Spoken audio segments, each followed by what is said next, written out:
한 제국이 동시에 세 개의 전선을 열었습니다. 남아메리카, 북극권, 그리고 중도, 바로 미국이었습니다. 그런데 이 세 곳의 진짜 공통점은 군사적 위협이 아니었습니다. 왜 지구 반대편의 세 지역이 같은 시간에 같은 나라의 표적이 됐을까요? 2025년 석유와 리튬과 히토류라는 세 개의 자원축을 따라 움직인 미국의 전략. 그 설계도의 진짜 표적은 이란도, 베네수엘라도, 그린란드도 아니었습니다. 세 개의 화살이 동시에 겨눈 것은 중국의 에너지 광물 결제 동맹이라는 하나의 심장이었습니다. 공급망 전쟁의 설계도, 지금부터 함께 파헤쳐 보도록 하겠습니다. 지도 위에 세 개의 점을 찍겠습니다. 첫 번째는 남아메리카 북단의 베네수엘라입니다. 두 번째는 북극권에 있는 섬, 그린란드입니다. 세 번째는 중동의 이란입니다. 지리적으로 이 세 곳은 전혀 다른 세계에 있습니다. 문화도, 역사도, 종교도 다릅니다. 그런데 2025년 초부터 미국의 외교, 군사, 경제적 압박이 거의 동시에 이 세 곳에 집중됐습니다. 이것이 우연이라면 너무나 정밀한 우연입니다. 이 세 곳을 하나로 모으는 공통점이 있기 때문입니다. 모두 중국이 전략적으로 반드시 확보해야 할 에너지 광물 자원의 핵심 거점이라는 것, 그리고 그 세 곳 모두에서 미국이 중국의 접근을 차단하거나 봉쇄하는 행동을 취했다는 것입니다. 중국의 전략을 이해하려면 먼저 중국이 무엇을 필요로 하는지를 봐야 합니다. 중국은 전 세계 제조업의 중심입니다. 세계 최대의 석유 수입국이고 전기차 배터리 생산의 절반 이상을 차지하며 반도체와 방산 기술에 필요한 핵심 소재를 가공 정제하는 최대 국가입니다. 이 거대한 산업 기계를 돌리기 위해 중국이 반드시 확보해야 하는 것이 세 가지입니다. 석유, 리튬, 히토류. 그런데 이 세 가지의 핵심 공급원이 어디에 있는가? 베네수엘라에 석유가 있습니다. 그린란드에 히토류와 리튬이 있습니다. 이란에 리튬과 석유가 있습니다. 그리고 미국은 2025년 이 세 곳을 동시에 압박했습니다. 베네수엘라가 2단계, 그린란드 압박이 2단계, 이란이 3단계였다는 해석이 설득력을 갖는 이유는 이 세 사건이 우연처럼 보이기엔 너무나 정밀하게 같은 시간대에 전개됐기 때문입니다. 석유, 히토류, 리튬, 현대 문명을 작동시키는 세 개의 자원축을 누가 통제하느냐가 21세기 기술 패권의 지형을 결정합니다. 미국은 그 지형의 핵심 거점 세 곳에서 동시에 중국에 발을 걸었습니다. 이것이 삼각형의 진짜 의미입니다. 남아메리카 북단에 있는 베네수엘라는 전 세계에서 원유가 가장 많이 묻혀 있는 나라입니다. 사우디아라비아도, 이란도, 이라크도 아닌 베네수엘라가 매장량 기준 세계 1위라는 사실은 의외로 잘 알려져 있지 않습니다. 그런데 베네수엘라는 수십 년간 정치적 혼란과 경제 실패로 그 자원을 제대로 활용하지 못해왔습니다. 니콜라스 마두로 정권 아래 경제는 사실상 붕괴 상태에 빠졌고 서방의 제재가 이어지는 상황에서 베네수엘라가 원유를 팔 수 있는 상대는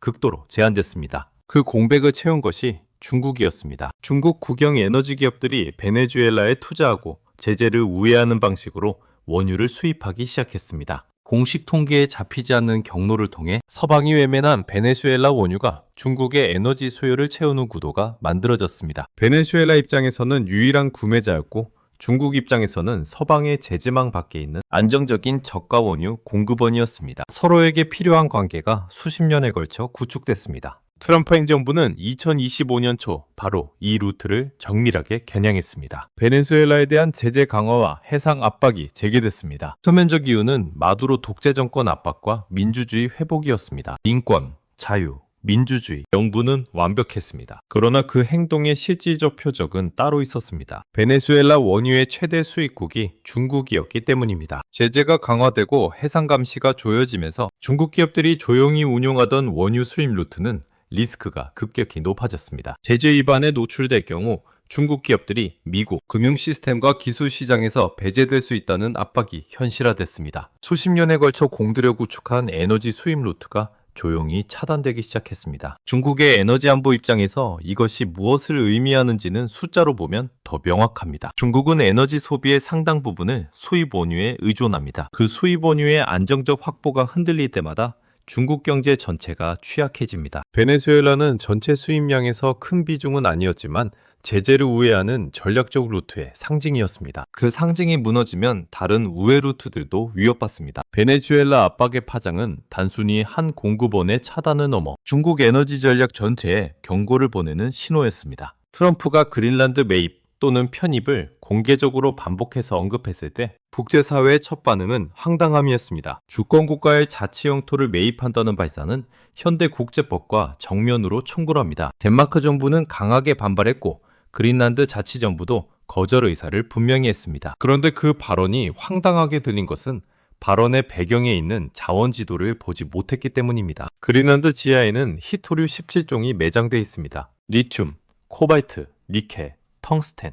이는 전기차 배터리, 스마트폰, 반도체, 레이더, 미사일 유도 시스템에 반드시 필요한 원소들이 이 북극권 섬의 땅속에 촘촘히 박혀 있습니다. 기후변화로 북극 빙하가 녹으면서 접근이 어려웠던 지역의 개발 가능성도 점점 높아지고 있습니다. 기후위기가 아이러니하게도 그린란드를 자원 개발의 새로운 프론티어로 만들고 있는 것입니다. 이 자원 지도를 보면 중국이 왜 오래전부터 그린란드를 주목했는지 이해됩니다. 중국은 전 세계 히토류 생산의 약 60%, 정제 가공 단계에서는 그보다 훨씬 높은 비중을 차지하고 있습니다. 그것이 중국이 가진 가장 강력한 전략 자산 중 하나입니다. 하지만 서방이 히토류 공급망에서 중국 의존을 줄이려는 움직임이 가속화되면서 중국은 반대로 서방이 독자적으로 개발할 수 있는 히토류 광산을 차단해야 할 필요가 생겼습니다. 그린란드는 바로 그 위험한 후보였습니다. 서방이 그린란드의 히토류를 독자 개발한다면 중국의 히토류 독점 우위가 장기적으로 약화됩니다. 반대로 중국이 먼저 그린란드 광물 개발에 참여한다면 서방의 공급망 자립화를 늦추면서 동시에 자신의 공급원을 다변화할 수 있습니다. 중국 기업들이 그린란드 광물 개발 사업 접근을 타진했고 일부 항구와 공항 건설 참여 가능성까지 논의됐습니다. 북극 항로를 통한 유럽 진출 전략과도 맞물린 복합적 포석이었습니다. 트럼프의 그린란드 발언은 바로 이 포석을 차단하기 위한 선제 신호였습니다. 직접 매입이 국제법상 불가능하더라도 미국이 그린란드에 대한 전략적 관심을 강하게 표명하는 것만으로 중국 기업들의 투자 접근은 정치적으로 차단됩니다. 덴마크와 그린란드 자치정부가 중국과 어떤 협력과 하기 어렵게 만드는 압박 구도가 형성됩니다. 황당해 보이는 발언 뒤에 매우 냉정한 계산이 있었던 것입니다. 중국 입장에서 그린란드의 상실은 단순히 하나의 광산을 잇는 것이 아닙니다. 서방이 중국 히토류 의존에서 벗어나는 속도가 빨라지는 것을 의미합니다. 그것은 중국이 보유한 가장 강력한 반격 카드인 히토류 수출 제한의 효력이 시간이 갈수록 줄어드는 것이기도 합니다. 그린란드 압박은 단순한 영토 문제가 아니라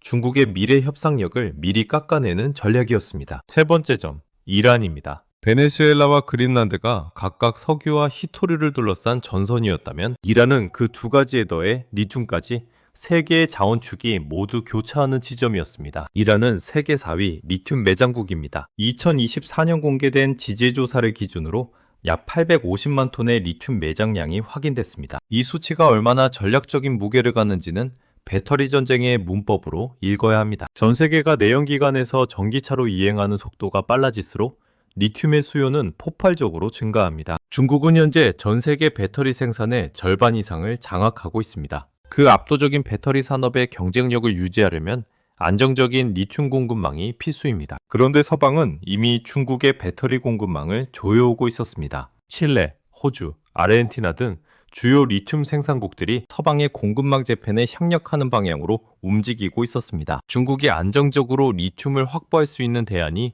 하나씩 줄어드는 상황이었습니다. 이란의 리튬은 그 압박을 우회할 수 있는 마지막 안전판 중 하나였습니다. 서방의 제재 아래서도 중국과 전략적 협력 관계를 유지하는 이란이라면 서방의 공급망 압박을 벗어나 리튬을 확보할 수 있는 경로가 될 수 있었습니다. 여기에 더해 이란이 가진 두 번째 자원, 원유도 있습니다. 이란은 세계 최상위권의 원유 매장국입니다. 서방의 제재 속에서도 중국은 이란산 원유를 꾸준히 수입해왔습니다. 공식 통계에 잡히지 않는 경로를 통해 중국의 에너지 수요 일부를 이란이 채워왔습니다. 그리고 세 번째, 호르무즈 해협입니다. 이란 남단과 아라비아 반도 사이의 이 좁은 물길로 전 세계 원유 해상 물동량의 약 20%가 매일 통과합니다. 가장 좁은 구간의 폭이 서울에서 수원까지 거리에도 미치지 못하는 이 해협의 통제권을 이란이 쥐고 있다는 것은 중동 에너지 질서 전체에 대한 거부권을 이란이 가지고 있다는 의미였습니다. 이란이 살아있는 한 중국은 에너지 지정학에서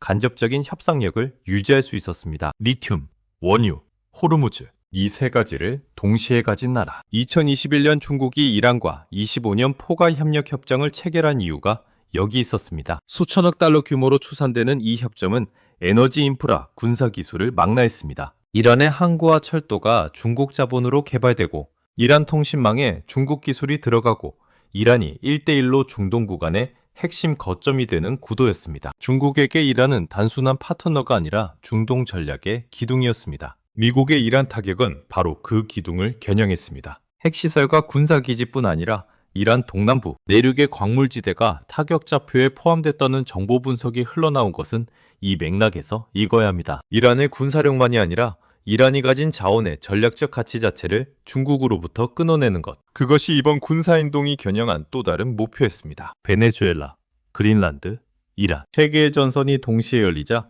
베이징은 복잡한 계산을 해야 했습니다. 각각의 손실을 먼저 봅니다. 베네수엘라에서는 제재 후에 원유 수입 루트가 위협받았습니다. 그린란드에서는 히토류 리튬 자원 접근이 차단됐습니다. 이란에서는 25년 협력협정의 전제가 무너졌습니다. 그런데 이 세 손실은 각각 독립적인 사건이 아닙니다. 세 개가 동시에 작동할 때 그 효과는 단순 합산을 넘어섭니다. 이유는 이렇습니다. 중국의 에너지 광물 전략은 서방의 압박에 대한 우회 경로를 항상 복수로 유지하는 데 있었습니다. 하나가 막히면 다른 경로를 쓰는 방식. 베네수엘라가 막히면 이란이 있고 이란이 위험하면 다른 루트가 있는 구조. 그런데 세 개의 전선이 동시에 열리면서 그 우회 경로들이 한꺼번에 좁아졌습니다. 중국의 전략적 유연성이 동시에 압축된 것입니다. 그렇다면 중국은 왜 반격하지 않았을까? 이란이 타격을 받는 동안 베이징의 반응은 말과 행동의 극적인 간극이었습니다. 유엔 안보리에서 미국을 규탄하는 성명을 지지했고 외교부 대변인은 강한 항의 발언을 했습니다. 하지만 실질적인 군사 경제적 개입은 없었습니다. 이 간극은 중국이 직면한 세 가지 구조적 한계를 보여줍니다. 첫째, 경제적 상호 의존에 덧칩니다. 미국은 여전히 중국의 최대 수출 시장 중 하나입니다. 2025년 시점에 미중 간 반도체, 관세, 첨단 기술 수출 통제를 둘러싼 협상이 물밑에서 진행되고 있었습니다. 이란을 지키기 위해 그 협상판을 뒤엎는 것은 베이징 입장에서 훨씬 더 큰 경제적 손실을 감수하는 선택이었습니다. 이란 하나를 구하기 위해 미국 시장 전체를 잃을 수는 없었습니다. 둘째, 군사력 투사의 현실적 한계입니다. 중국은 빠르게 군사력을 키우고 있지만 그것을 중동이라는 먼 전장에서 실제로 운용할 수 있는 역량은 아직 미국에 비해 제한적입니다. 항공모함 운용 경험, 원거리 해상 보급 능력, 중동 지역 내 군사기지 네트워크. 이 모든 면에서 중국은 수십 년의 간격을 빠르게 좁히고 있지만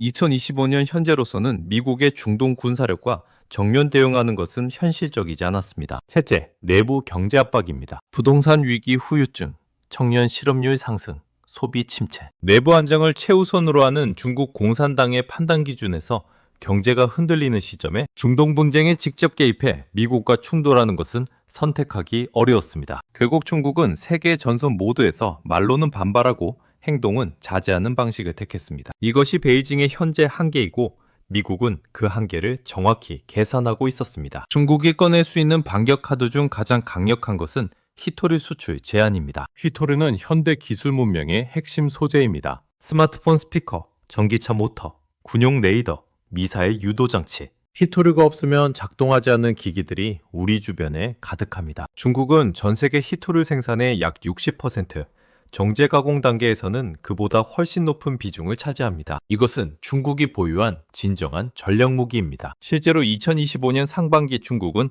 일부 히토류 품목의 수출 규제를 강화했습니다. 미국의 반도체 수출 통제에 대한 대응이었습니다. 단기적으로 이것은 서방 방산기술업계에 불안을 일으켰습니다. 히토류 가격이 올랐고 공급 차질에 대한 우려가 퍼졌습니다. 중국이 이 카드를 제대로 쓰면 서방의 첨단 산업 전체가 흔들릴 수 있다는 공포가 작동했습니다. 그런데 이 카드에는 치명적인 역설이 있습니다. 중국이 히토류 공급을 줄이면 단기적으로는 서방을 압박할 수 있습니다. 그러나 중장기적으로는 서방이 히토류 자립을 위한 투자를 가속화하는 계기가 됩니다. 위협을 받은 쪽이 대안을 찾는 속도가 빨라지는 것입니다. 그리고 그 대안 중 하나가 바로 그린란드입니다. 미국이 그린란드 접근권을 확보하면 중국의 히토류 카드는 장기적으로 무력화됩니다. 미국, 호주, 캐나다, 유럽연합은 이미 히토류 자체 생산과 정제 능력 확보에 대규모 투자를 발표했습니다. 이전에는 비용 문제로 경제성이 낮다고 평가됐던 광산 개발 프로젝트들이 지정학적 위험, 프리미엄이 붙으면서 투자 타당성이 달라졌습니다. 중국이 히토류 카드를 쓸수록 그 카드의 유효 기간은 역설적으로 단축됩니다. 이것이 삼각형 전략의 두 번째 효과입니다. 베네수엘라, 그린란드, 이란을 동시에 압박함으로써 중국의 공급망 우회 경로를 차단하는 동시에 중국이 가진 시토류 카드의 장기적 효력도 함께 약화시키는 것입니다. 세 개의 화살이 하나의 목표를 여러 방향에서 동시에 겨누는 구조입니다. 이란이 약해지는 동안 중동의 다른 나라들은 빠르게 방향을 정했습니다. 사우디아라비아와 UAE는 미국에 협조하는 방향을 선택했고 석유 증산에 협의하며 유가 안정화에 기여했습니다. 그 대가로 미국과의 안보 보장 논의와 첨단 무기 판매 재개가 이루어졌습니다. 이것이 중국에게 왜 심각한 타격인지를 이해하려면 중국이 사우디에 걸었던 것을 먼저 봐야 합니다. 중국은 사우디와의 관계에서 단순한 원유 거래 이상의 것을 노렸습니다. 바로 페트로 위안 구상입니다. 수십 년간 전 세계 원유 거래는 달러로 결제됐습니다. 이것이 이른바 페트로달러 체계이고 이 체계가 미국의 금융 패권을 뒷받침하는 핵심 기둥 중 하나입니다. 중국은 이 체계를 흔들고 싶었습니다. 원유 거래에서 달러 대신 위안화를 사용하는 나라들이 늘어난다면 달러 패권도 흔들리고 중국의 금융 영향력도 커집니다. 사우디가 그 첫 번째 후보였습니다. 2023년 중국의 중재로 이란과 사우디가 외교 관계를 회복했고 사우디가 탈달러 결제 논의에 일부 참여하면서 베이징은 기대감을 품었습니다. 이란이 반미전선에서 버텨주고 사우디가 달러 대신 위안화 결제로 기우는 구도. 그것이 중국이 그린 중동 전략의 청사진이었습니다. 그런데 이란 사태 이후 사우디는 다시 미국 쪽으로 돌아섰습니다. 이란이 약해질수록 중동 내 사우디의 지역 패권이 강화되는 구도에서 미국의 안보 우산이 더 매력적이었습니다. 페트로 위안의 꿈은 다시 멀어졌습니다. 에너지 결제 통화의 패권을 바꾸려면 이란과 사우디 모두가 필요했는데 이제 둘 다 불확실해진 것입니다. 이것이 미국이 이번 삼각형 전략에서 추가로 얻은 수확입니다. 이란을 군사적으로 타격하면서 동시에 사우디의 친미 복귀를 유도하고 페트로 위안 구상을 실질적으로 무력화하는 것. 에너지 결제 통화라는 금융 전선에서도 중국의 전진이 막혔습니다. 베네수엘라에서 석유 루트를, 그린란드에서 광물 접근을, 이란에서 전략 거점을, 그리고 사우디로의 파급 효과로 금융 결제 전선까지 4개의 도미노가 연쇄적으로 중국을 압박했습니다. 이번 삼각형 전략이 남긴 핵심 교훈은 하나입니다. 21세기의 패권 경제는 전선이 보이지 않습니다. 베네수엘라의 제재, 그린란드 발언, 이란 폭격. 각각 따로 보면 전혀 다른 사건처럼 보이지만 하나의 전략적 시각으로 묶으면 중국의 에너지 광물 결제 동맹을 동시에 압박하는 정밀한 공급망 점령 작전이 됩니다. 탱크와 미사일이 아니라 자원과 제재와 타이밍으로 치러지는 이 전쟁에서 중국은 3개의 전선을 동시에 잃었습니다. 중국의 손실 목록을 정리하면 이렇습니다. 베네수엘라에서 제재 후에 원유 루트가 막혔고 그린란드에서 히토류 리튬 자원 접근이 차단됐습니다. 이란에서는 25년 협력 협정의 기반이 흔들렸고 사우디의 친미 복귀로 페트로 위안 구상이 후퇴했습니다. 히토류 카드는 쓸수록 소진되고 군사적 개입은 경제적 부담으로 발목이 잡혔습니다. 선택할 수 있는 옵션이 하나씩 좁아지고 있습니다. 한국에 대한 경고는 구체적입니다. 원유의 약 70%를 중동에서 들여오고 배터리 핵심 광물, 공급망의 상당 부분을 중국 가공정제 체계에 의존하는 한국의 구조는 중동과 미중 관계가 동시에 경랑에 빠질 때 이중의 충격을 받습니다. 유가 급등, 원화 가치 압박, 배터리 원료 공급 차질이 동시에 밀려오는 상황. 이번 삼각형 전략이 보여준 것은 그것이 언제든 반복 가능한 시나리오라는 것입니다. 그 구조를 바꾸기 위한 시간이 생각보다 빠르게 줄어들고 있습니다. 마지막으로 열린 질문을 남깁니다. 베네수엘라, 그린란드, 이란이라는 세계의 안전판을 잃은 중국이 선택할 수 있는 다음 전선은 어디인가? 그리고 그 새로운 전선이 만들어질 때 우리는 어떤 포지션에 서 있어야 하는가? 오늘 영상이 유익하고 재밌으셨다면 구독과 좋아요 부탁드리겠습니다. 영상 제작에 큰 힘이 됩니다. 다음